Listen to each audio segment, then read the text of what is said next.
একটা বাচ্চা আর মা কি করতে করছে, দুইটা মানুষ একসাথে মারি পুকুরের তলাত গা। এই গ্রামেই ছিল ৯ বছরের নোমানের ছোট্ট পৃথিবী, আর সৎ ভাই সাগর ছিল তার পরম আপনজন। শেষ পর্যন্ত তদন্ত ফিরে আসে সেই গ্রামে, সেই পুকুরের কাছে। কি ঘটেছিল সেই রাতে? কেন এই শান্ত গ্রামের একটি পুকুর হয়ে উঠল ২ বছরের এক রহস্যের কেন্দ্রবিন্দু?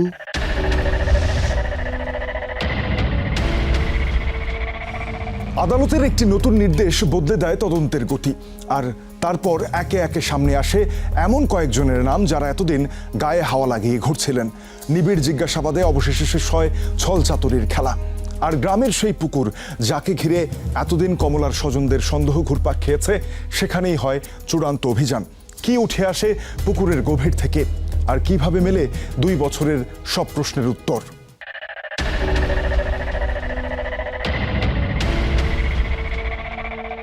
রিমান্ডে এনে আসামিদের জিজ্ঞাসাবাদের সুযোগ পেতে আবারও সিআর মামলাকে জিআর মামলা হিসেবে গণ্য করার আবেদন করেন সিআইডির তদন্ত কর্মকর্তা। এবার আদালত আবেদন মঞ্জুর করেন। আদেশ সোনাইমুড়ি থানা ওসি স্যার পাওয়ার পর এটা নিয়মিত মামলা রুজু করেন। রুজু করে মামলার আবার তদন্তভার সিআইডিতে হ্যান্ড ওভার করেন। পরবর্তীতে এই মামলার তদন্তকারী অফিসার হিসেবে আবার আমাকে নিযুক্ত করা হয়। আমি তখন আবার নতুন জিআর মামলা হিসেবে তদন্ত শুরু করি। তদন্তকারী কর্মকর্তার ধ্যান জ্ঞান এবার আসামিদের গ্রেফতার করা। কিন্তু আমার মূল টার্গেট ছিল আসলে, যেহেতু মোবাইল উদ্ধার হচ্ছে রাজনের কাছ থেকে, রাজনকে আগে ধরবো, রাজনকে ধরার পরে তাকে জিজ্ঞাসাবাদ করব, পরবর্তী অন্য আসামিদের টার্গেট থাকবে। ২০২৬ সালের মে মাসে এসে তদন্তে ঘটে বড় পরিবর্তন। ময়মনসিংহের কোতোয়ালি থানার ভাটিকাশর এলাকা থেকে গ্রেফতার করা হয় সাইফুল ইসলাম ওরফে রাজনকে। মোবাইলের বিষয়ে জিজ্ঞাসাবাদে বলতেছে যে এটা মোবাইলটা নাকি তার বাবার মোবাইল ছিল। আমাকে বললো যে মোবাইলটা তো আমার বাবার ছিল, আমার বাবা মারা যাওয়ার পর ফোনটা আমি নিয়ে গেছি। পরদিন সন্ধ্যায় সোনাইমুড়ি 0 পয়েন্ট এলাকা থেকে গ্রেপ্তার করা হয় জিয়াউর রহমান ওরফে সাগর এবং তদন্তে উঠে আসা সহযোগী আশিকুর রহমান টিপুকে। এখানে এসে তারা টিকিট কেটে তারা অলরেডি অপেক্ষা করতেছে, বাস আসলেই তারা ঢাকার দিকে মুভ করবে। তো আমরা গোপন সংবাদ পাই যে আমাদের আসামি দুজন এখানে আছে। সাথে সাথে আমার টিম মুভ করে এবং আমরা টিম সহ এসে তাদেরকে এখান থেকে ধৃত করি। আদালতের অনুমতিতে ৩ অভিযুক্তকে রিমান্ডে নেওয়া হয়। সত্য উদ্ঘাটন করতে সিআইডি আশ্রয় নেয় কৌশলের। এই মোবাইলটা বের করে দেখাই যে এই মোবাইলটা সেই মোবাইলটা কিনা যেটা তোমার মা ব্যবহার করতো, তুমি দেখো এটা। হ্যাঁ, তখন রাজন দেখে স্বীকার করে যে হ্যাঁ স্যার এই মোবাইলটা সেই মোবাইল আমার মা ব্যবহার করতো। তখন আমি প্রশ্ন করি যে এই মোবাইল তাহলে তুমি কোথায় পেলা? তখন দায়ীরা চাপানোর চেষ্টা করে তার ভাই সাগরের উপর। সাগর আমাকে বলছিল যে তুই ফোনটা ঢাকায় নিয়ে যা, ঢাকায় নিয়ে যাওয়ার সময় তুই নদীতে কোথাও ফেলে দিস। আমাদের যে সিআইডির অন্য সদস্য আছে সেটা আবার তারা ধারণ করে, ভিডিওটা রেকর্ড সহ ধারণ করে। রাজন যে বক্তব্যটা দিল, এই বক্তব্যটা তার সামনে দেখায় যে দেখো তোমার ভাই কিন্তু এই বক্তব্য দিচ্ছে। তো তখন সে একেবারে ঘামতে থাকে। সে অনেকক্ষণ কথা বলে না, চুপ করে থাকে, কোনো প্রশ্ন উত্তর দেয় না। শেষ পর্যন্ত যারার মুখে এক পর্যায়ে সে স্বীকার করে ফেলে আর কি, স্যার আমার আম্মা তো নাই। এক পর্যায়ে জিজ্ঞাসাবাদে তারা হত্যাকাণ্ড ও মরদেহ গুমের বর্ণনা দেন। সিআইডি বলছে কমলা ও নোমানকে হত্যার পরিকল্পনা করা হয় ঘটনার ৩ মাস আগে। নিখোঁজের ২০ দিন আগে সুবর্ণচরে বোনের বাসায় বেড়াতে যাওয়া কমলাকে ডেকে আনা হয়। সাগরিয়ায় ফোন দিয়ে চলিয়ে গিয়ে আপনি এতদিন বেয়ানকা মানে লাইডের কথা ক আর বনু মাদ্রাসার ভুঁর কথা কর। ঘটনার দিন সাগর ও রাজনের ভাগ্নে শিহাব ঘুমের ওষুধ কিনে আনেন। পরে সেই ঘুমের ওষুধ কমলা ও নোমানের খাবার পানির জগে মিশিয়ে দেওয়া হয়। ওই পানি পান করে কমলা ও নোমান বেঘোর ঘুমে আচ্ছন্ন হন। যখন রাত্রে 2টা-2:30 বাজে ঘুমতো তারা, তখন তারা এই ভিক্টিমদের ঘরে প্রবেশ করে। আর সাগর তো এক পাশে এই ঘরেই থাকতো। কিন্তু প্রথমে তারা গলায় গামছা পেঁচ দেয়, গামছা পেঁচ দিয়ে শ্বাসরোধ করে, বালিশ চাপা দেয়। এভাবে তারা শ্বাসরোধ করে তাদেরকে হত্যা করে আর কি, দুজনকে একইভাবে, বাচ্চাটাকেও এবং তার মাকেও। ওই কমলা খাতুন তার মুখ দিয়ে একটু রক্ত বের হয়েছিল, রক্তটা আবার ল্যাপের কভারে লাগছিল। তখন এটাকেও তারা প্রমাণ নষ্ট করার জন্য পুরো ল্যাপের কভারটাই তারা পুড়ে ফেলে। তারপর পুকুরে আগে থেকেই খুঁড়ে রাখা 10 হাত গভীর গর্তে পুঁতে ফেলা হয় তাদের। ভিকটিমদেরকে উভয়কে উলঙ্গ করে ফেলে। উলঙ্গ করার উদ্দেশ্য হলো এটাই, আমি তাদেরকে প্রশ্ন করি যে এই কাজ কেন করা হয়েছে, তারা তো মুসলিম। তারা বলছে যে যাতে কোনো কাপড় চোপড় না থাকে, কাপড় চোপড় থাকলে হয়তো আলামত থেকে যাবে, সহজে পরিচয় শনাক্ত হয়ে যাবে, যার কারণে তারা ভিকটিমদেরকে উলঙ্গ করে এবং উলঙ্গ করে সেই কাপড় নাকি তারা আগুন দিয়ে উঠানে পুড়িয়ে ফেলছে। তারপর আর আগে ভিকটিমের যে কমলা খাতুন যে ভিকটিম, তাকে আগে শোয়াইছে, এর পরবর্তী তার বুকের উপর বাচ্চাটাকে শোয়াইছে, শোয়ে তারা মাটি চাপা দেয়। এবার কমলা ও নোমানের মরদেহ উদ্ধার অভিযান। ঠিক কোথায় মা ছেলেকে গুম করা হয়েছে তা নিশ্চিত হতে গ্রেফতার 3 আসামিকে আলাদা আলাদাভাবে পুকুর পাড়ে আনা হয়। আলাদা আলাদা নেওয়ার উদ্দেশ্য হলো যে তারা মানে এক একজন ভিন্ন ভিন্ন জায়গায় দেখায় কিনা, নাকি 3 জন এক জায়গাতেই দেখায়।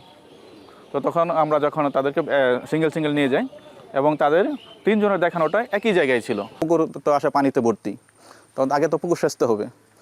তখন আমরা পুকুর সেচের আগে করি 4টা মেশিন, পানি সেচার মেশিন ব্যবস্থা করি, তারপরে কাজের লোকের ব্যবস্থা করি, করার পরে সারা রাত আমরা এটা পুকুর পানি সেচি এবং সকালবেলা পানি সেচা শেষ হয়। কিন্তু মাটি কাটার শ্রমিকরা কোনো কুল কিনারা পাচ্ছিলেন না। এক পর্যায়ে তারা হাল ছেড়ে দেন। মাটি খোঁড়া অর্ধেক হয়েছে, আবারও বৃষ্টি আসছে, বৃষ্টি এসে আবারও অনেক পানিতে ভরপুর হয়ে গেছে, আবারও দ্বিতীয়বার পানি সেচা লাগছে। সেচার পরে দেখা গেল যে আসলে যারা এখানে মাটি খুঁড়ছে, যারা শ্রমিক, এরাও ক্লান্ত হয়ে গেছে কাজ করতে করতে। তো আমি আবার বারবার আসামিদের সাথে কথা বলছিলাম যে তোমরা কি আমাদেরকে ভুল তথ্য দিচ্ছ কিনা। আসামিরা বারবার আশ্বস্ত করতেছিল যে কয় না স্যার, এখানেই আছে, এখানেই পাবেন।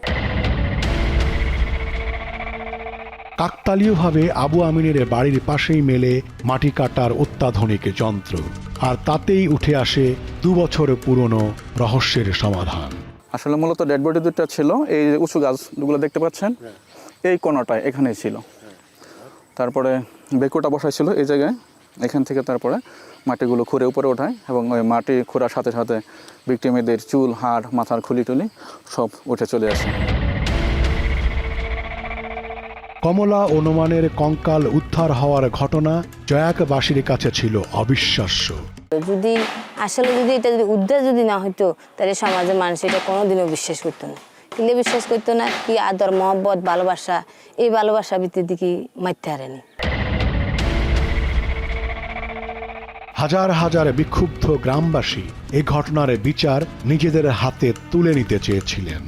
চরম উত্তেজিত, মানে তারা মব সৃষ্টি করবে, আমাদের কাছ থেকে আসামি ছিনিয়ে নিয়ে তারা গণপিটুনিতে মেরে ফেলবে, এরকম মানে চরম উত্তেজনা তাদের মধ্যে বিরাজ করছে।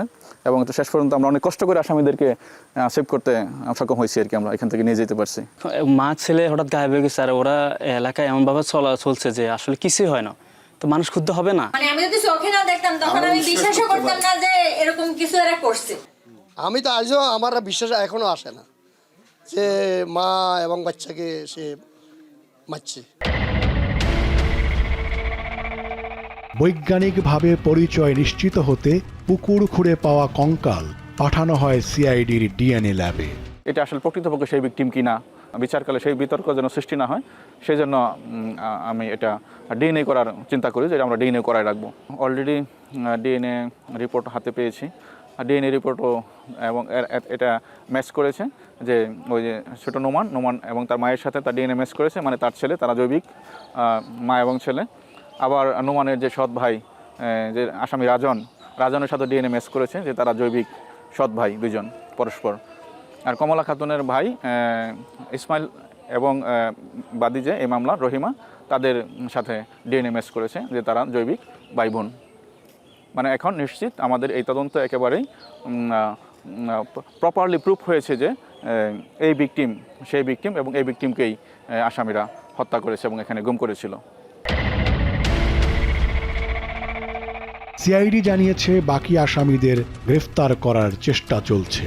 শিগগিরই এ মামলার চার্জশিট আদালতে জমা দেয়া হবে। ছোট শিশু, তার তো সম্পত্তি কী জিনিস বা ঝগড়া ফাসাদ কী জিনিস বা খুব কারোর প্রতি রাগ, এটা তো আসলে সে কিছু বুঝতোই না, বা তার নামে তার পিতা জমি লিখে দিয়ে গেছে, এটাও তো তার বোঝার কোনো অধিকার ছিল না। কিন্তু কোনো কিছু বোঝার আগেই যে সে নির্মমভাবে হত্যার শিকার হয়েছে, এটা আমার কাছে সবচেয়ে ব্যথিত করছে এই নিঃস্ব শিশুটার জন্য। আমি তো এদের মৃত্যুদণ্ড আবেদন করি। এই কারণে, কারণ তো তারা একটা মানুষ এত হিনিয়াস হইতে, মানুষ সম্পদের জন্য লোভ থাকতে পারে, এরকম হিনিয়াস হইতে পারে না। কারণ একটা লোকদেরকে তারা মারি, তারা জীবিত উলঙ্গ কবর দিছে, মাটি দিছে, 10 ফুট মাটি নিছে।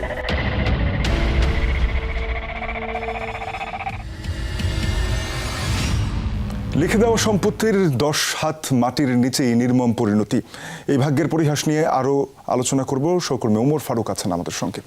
ওমর, এই যে ঘটনাটি ঘটলো, যে যেই বাড়িতে থাকতেন কমলা, তার ছেলে নোমান, কিংবা এই হত্যাকাণ্ডের যারা মূল আসামিরাও অভিযুক্ত, একই বাড়িতে থাকতেন আর কি। একই জায়গায় থাকতেন, এবং সেই বাড়ির আঙিনায় তাদের এমন একটি সমাধি, প্রথমবার যখন ধরা পড়লো বা সেখান থেকে এই মরদেহগুলো উদ্ধার করা গেল, কঙ্কাল দেহাবশেষ, সেই সময় গ্রামবাসীর প্রতিক্রিয়া কী ছিল?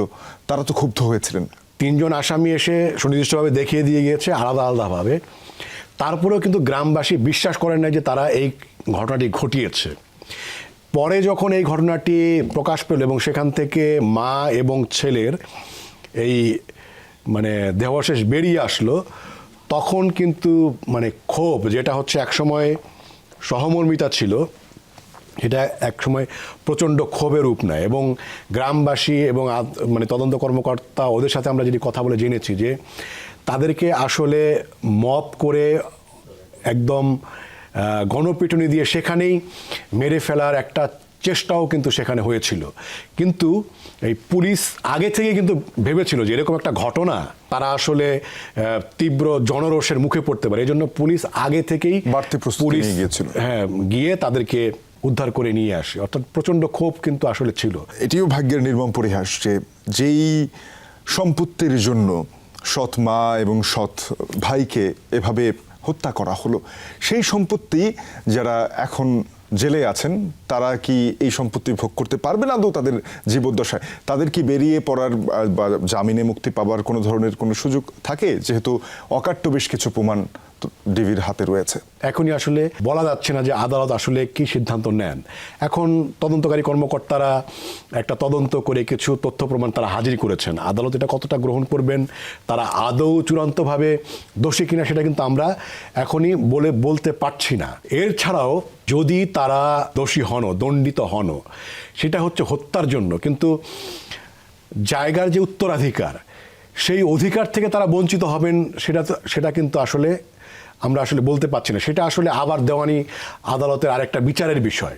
কারণ হচ্ছে এখন হচ্ছে যে কমলাও নেই, তার ছেলেও নেই, আবার হচ্ছে যারা আসামি তাদের যদি সর্বোচ্চ শাস্তিও হয়, তাদেরও তো সন্তান সন্ততি আছেন, উত্তরাধিকারের ভাবে হয়তো তাদের কাছেও এই সম্পদ চলে যাবে। সেটা আসলে আলাদা একটা প্রসঙ্গ, সেটার উত্তর আসলে আমরা এখনই দিতে পারছি না।